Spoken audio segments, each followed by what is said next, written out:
un peu plus longuement de cette fameuse CAN. Donc CAN qui va durer donc jusqu'au 11 février, donc pendant un petit mois. Et j'avais envie de vous demander quels étaient vos favoris, vous, pour la CAN. Mais avant ça, et je sais que Hugo avait quelques petites anecdotes à nous raconter, justement sur le match qui est en cours là, à l'heure où on se parle. Donc le Sénégal qui gagne 2-0 contre la Gambie actuellement. Et il y a eu un petit souci de satellite, à ce que j'ai compris. C'est ça, Hugo? Ouais, c'est ça exactement. C'était pour le coup, moi je suivais ce match parce que du coup, bon, on va en reparler tout à l'heure, mais le Sénégal est forcément parmi les favoris de cette CAN, champion en titre. Et donc ils faisaient leur entrée en lice contre la Gambie. Je suivais ce match sur beIN Sport et au bout de la 30e minute, un peu avant, coupure totale de la diffusion. On est passé sur des top 20 des buts des CAN précédentes. Personne n'a compris ce qui se passait sur les réseaux sociaux, ça s'est un peu enflammé. Et apparemment, c'était le même problème sur tous les canaux du coup. Et du coup, beIN Sport a réagi en disant que c'était un problème satellite, que la diffusion a été momentanément interrompue. Au final, du coup, c'est revenu sur la deuxième mi-temps, sur le début de la deuxième mi-temps. Mais voilà, pendant un quart d'heure, du coup, on n'a pas pu suivre ce qui se passait sur le terrain. Et il fallait suivre les réseaux, les comptes spécialisés pour des personnes sur place pour voir ce qui se passait réellement. Heureusement, il n'y a pas eu de buts qui ont été C'est manqués. ça. Il y a eu des grosses occasions du Sénégal qui a finalement doublé la mise en deuxième période. Mais voilà, assez fou, surtout que c'était pas les seuls problèmes qui sont intervenus durant ce match. Dès le début du match, les deux hymnes nationaux des deux équipes ont été coupés avant la fin à cause d'un problème de sono dans le stade. Donc voilà, assez étonnant, assez problématique. On sait qu'il y a, voilà, c'est pas les premiers problèmes qu'il y a à la CAN, c'est assez dommageable sur une compétition aussi suivie et aussi populaire. Voilà, on aimerait que tout soit parfait. Donc espérons que ce sera un des seuls problèmes de ce genre sur cette édition et que ça soit réglé une bonne fois pour toutes, quoi. C'est clair, ouais, totalement. C'est D'ailleurs, il y a clair. eu aussi, je sais pas si vous l'aviez vu passer, mais il y avait eu aussi justement, non, c'était lors de la conférence de presse de ce match-là où il y a eu de la musique qui s'était lancée justement pendant cette Ouais. conférence de presse du match, Mhm. Ouais, fin oui, du c'est ça, ouais, Sénégal. je crois. Donc ouais, là, le Sénégal n'a pas beaucoup de chance, j'ai l'impression, Ouais. pour cette édition, donc on verra. Et justement, donc ils font partie des favoris, comme tu as dit Hugo, mais ouais, comme l'a dit Hugo, mais est-ce que ce seront est-ce que c'est votre favori numéro un? Est-ce que c'est l'équipe que si vous deviez miser votre maison, ou est-ce que vous la miserez sur le Sénégal? Ce n'est pas bien de faire ça, attention, mais c'est pour, euh, pour, euh, pour le jeu, là, tout simplement. Là, j'ai envie de, voilà, que vous me donniez un nom, un nom, un pays, en fait, voilà, le nom d'un pays. Dites-moi pour vous. Je- Ah, Ouais, oui? justement,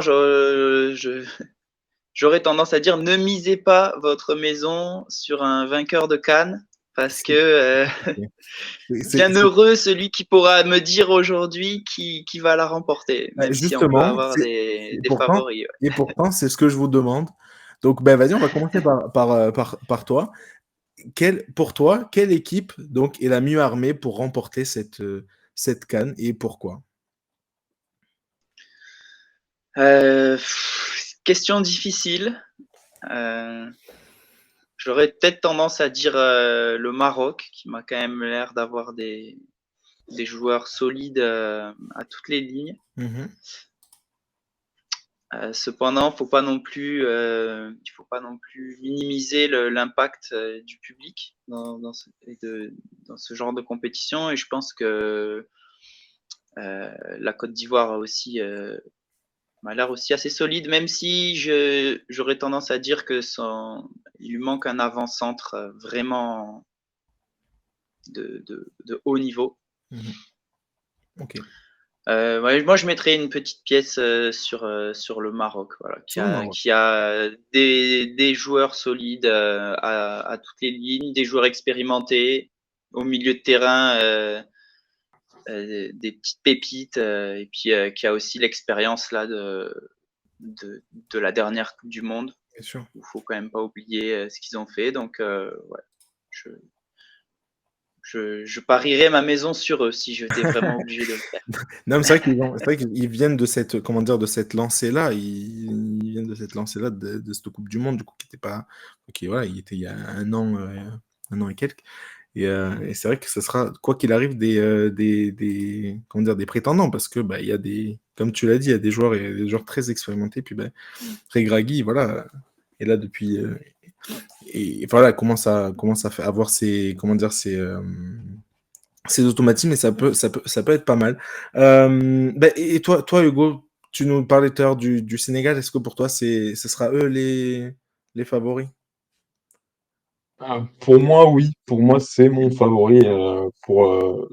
Je les mets favoris pour conserver leur titre, du coup. Et je les mets devant ce Maroc qui a été impressionnant à la Coupe du Monde, résultat historique pour l'Afrique. Mais ils ont un peu plus de mal ces derniers temps sur leurs derniers matchs.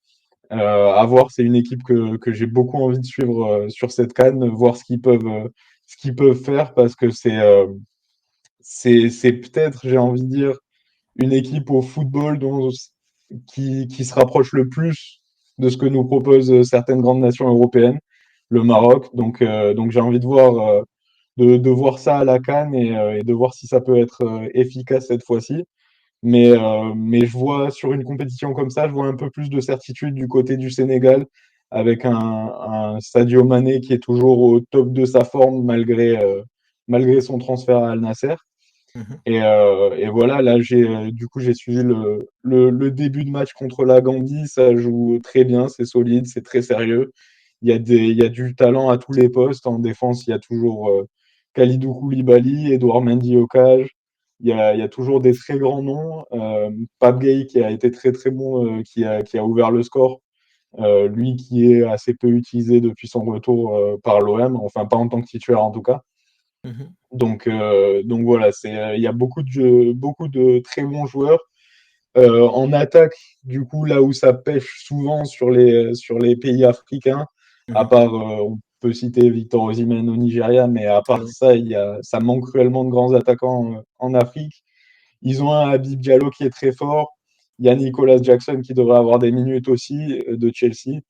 Ça me paraît plutôt solide à ce niveau-là et plutôt intéressant. Et voilà, après, il y a beaucoup de pays qui pourraient s'immiscer dans le débat. Comme tu l'as dit, la Côte d'Ivoire à domicile, très très grosse nation. J'ai beaucoup envie de voir aussi l'Algérie qui doit réagir après son absence à la Coupe du Monde. Bien sûr. Donc j'espère vraiment qu'ils feront une bonne compétition aussi. Mhm. Et voilà, peut-être juste aussi dire un mot sur la déception des favoris d'hier Mhm. avec du coup ce match nul du Nigeria, match nul de l'Égypte de Mohamed Salah et défaite du Ghana. Le Ghana qui a beaucoup de grands noms dans son équipe et qui se fait surprendre par le Cap-Vert qui n'a pas du tout usurpé sa victoire, qui a fait un super match et qui seront à surveiller aussi. Ça peut venir jouer les troubles faits. Donc voilà, attention et attention au Ghana de pas se faire éliminer d'entrée quoi.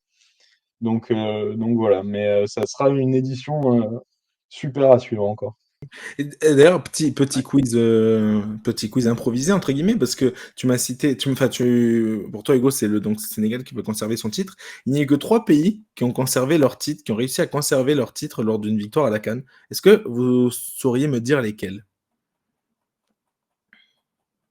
Peut-être l'Égypte, qui l'a gagné beaucoup de fois. Il y a Ouais. l'Égypte, et donc l'Égypte, c'est à deux, donc ils l'ont fait à 2 reprises. Donc ils l'ont fait, bah déjà, eux, ils ont fait bon, ce qu'on appelle en NBA le three-peat. Donc en 2006, 2008, 2010. Donc voilà, ils l'ont gagné. Et après, ils ont réalisé un back-to-back lors de, donc, années 57 et 59, donc 1957, 1959. Donc l'Égypte, 2 fois, vainqueur de la CAN. Donc il y a 2 autres pays, du coup, qui ont Et qui en réussi a cette fois. remporté Deux 7 au d'affilée. total, me semble-t-il. L'Égypte. C'est ça. Voilà, il y a 2 autres pays qui l'ont fait, donc 2 fois d'affilée. Est-ce que vous avez une autre idée de qui ça peut être? Hmm, Peut-être le peut-être le Cameroun. C'est le Ouais, Cameroun, exactement, ouais, totalement. le Le Cameroun. Cameroun, donc qu'il a remporté donc 2000-2002. Ouais. Pas mal, pas mal, pas mal. Il en manque un. C'est pas forcément le plus évident parce que c'était il y a longtemps. Et en fait, voilà, quand ça commence après à remonter, voilà. C'est dans les, si vous voulez un peu d'aide, c'est 63-65. Et voilà, du coup, il en manque. Dans les années 60. Et ouais, c'est pour ça. Donc, c'est toujours Euh, un peu plus Et, compliqué. c'est compliqué. il va falloir qu'on tente. Hein. Ouais. Ouais, c'est ça. Euh, La Côte d'Ivoire? années 60. Non, non, non, non, pas la Côte d'Ivoire. Côte d'Ivoire ne l'a jamais fait. Hein. C'est un pays, allez, pour donner un petit indice, c'est un pays qui, voilà, on va dire, ils étaient en forme en 2010. Ah, Ah, en le Ghana, 2010. Le Le Ghana, Ghana. évidemment, le Ghana. Et Ouais. donc, c'est le Ghana, donc, comme j'ai éliminé dit, par Luis Suarez. c'est ça, Ah, exactement. là, Aïe, aïe, aïe. Ça rappelle pas que des bons souvenirs, terrible mais quand même, moment Ah non, de télévision, ça. ouais. Terrible. c'est sûr. Donc voilà, 63-65, donc contre le Soudan et la Tunisie, Ok. bref, voilà, ils l'ont remporté, donc Eh ben. voilà, 2 fois d'affilée. Donc, ben, d'après Hugo, le Sénégal pourrait le reproduire, enfin le produire cette année aussi. Euh, Moi, mon favori à moi, ce serait la Côte d'Ivoire. Voilà, c'est l'équipe que j'ai citée. J'aurais pu citer pareil, comme Hugo l'a dit. J'aurais pu citer l'Égypte, donc de Salah. J'ai hésité longuement avec le Nigeria, même si je pense que, à part voilà, Osimhen, bah, ouais, ils sont peut-être pas assez fournis, donc voilà pourquoi je les ai pas mis. L'Algérie, nous non plus, donc aucun de nos trois l'a mise. Bon, Hugo l'a cité, mais sinon, on l'a pas vraiment mis. Moi, j'ai mis la Côte d'Ivoire. Pourquoi? Euh, Déjà, bon, le dernier pays hôte à avoir remporté la Coupe d'Afrique des Nations, c'est l'Égypte en 2006. Donc voilà, c'est pas tous les ans que ça arrive, même plutôt rare. Dernier pays à avoir fait, donc voilà, c'était il y a presque 20 ans hein, maintenant, donc enfin 18, donc quand même. Mais voilà, la Côte d'Ivoire, donc pays hôte, 8 matchs sans défaite, donc les 8 derniers matchs pas de défaite, 2 seules défaites, enfin 2 défaites lors des 14 derniers matchs, quand même. Voilà, les éléphants, je le rappelle, de Jean-Louis Gasset. Voilà, un Français qui n'avait jamais entraîné à la CAN. Puis voilà, mais bref, comment dire, cette tradition des coachs français qui a plutôt bien marché parce que marché avec Hervé Renard. Donc, pourquoi pas. Et puis bah, les dernières sorties étaient plutôt pas mal, hein, comme je l'ai dit. Champion d'Afrique en 92 et en 2015 aussi. Et puis il y a pas mal de joueurs, en fait, bah, voilà, quand on regarde l'effectif, c'est un des effectifs, je trouve, de mon point de vue, les mieux fournis en tout cas. Parce qu'on pourrait parler de quoi Serge Aurier, voilà, pour les plus anciens, Serge Aurier, Maxime Gradel aussi, on se rappelle de l'époque Saint-Etienne. Mais voilà, à part ça, bref, il y a Franck Essier. Sébastien Haller, bon, c'est pas l'homme le plus en forme actuellement, mais quand même, c'est un joueur qui a énormément de qualité, donc pourquoi pas. Seko Fofana, on rappelle Jonathan Bamba, Jérémy Boga, Willy Boli, des joueurs un peu plus prometteurs, enfin voilà. Karim Konaté, Van Ndika, et aussi Kosunu, le joueur comment il s'appelle, du Bayern Du Leverkusen. Bayern. Et puis l'énorme pépite du Sporting, Diomandé, qui est annoncé à 80 millions Ouais. d'euros à Newcastle. Donc bah, c'est très, très, très, très, très fourni. Et surtout là, comme je viens de le dire, derrière, défensivement, c'est très, très, très fourni. Donc voilà, moi, je les vois.